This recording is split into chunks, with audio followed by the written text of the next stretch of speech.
What's the difference between an apartment and a condo? What's the difference between a condo and a co-op? We will demystify this topic in today's video. I'm Nick from Hauseit, New York City's largest for sale by owner and buyer agent commission rebate company.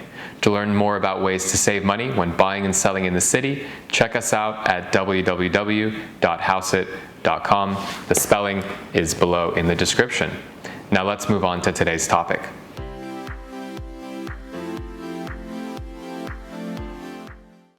The term apartment is a generic way to describe a living situation when a building is subdivided into individual units that are occupied by different people. There are multiple types of apartment buildings, and this is part of the reason why there is such confusion on the topic.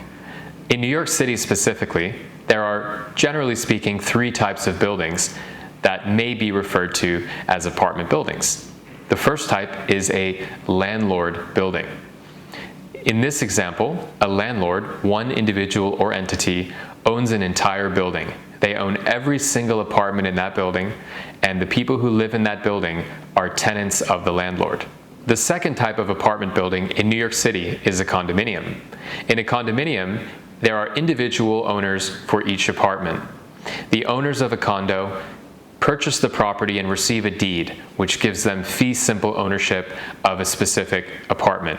Very similar to what would happen if you purchase a piece of land or a house. The third type of apartment building in New York City is a cooperative, also known as a co-op. Similar to a condominium, a cooperative is a form of home ownership. So that is different from a landlord building where an individual owns the entire building and the people who live there are tenants. In a cooperative, an individual purchases shares in a private corporation that owns the cooperative building.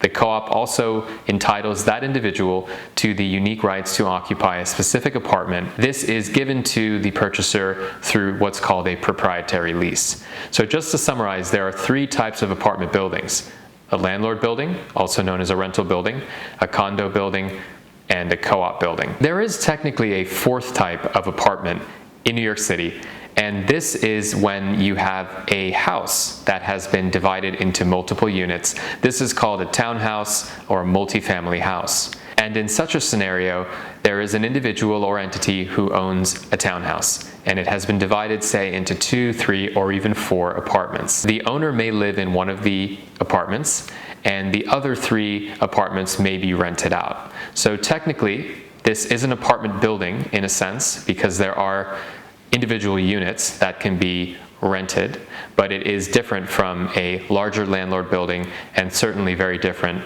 from a condominium building or from a cooperative. We hope this gave you some insight into the topic of apartments versus condos in New York City. If you enjoyed this video, please subscribe to our channel, and we promise to provide you with regular, insightful content about the New York City real estate market. Thanks for watching.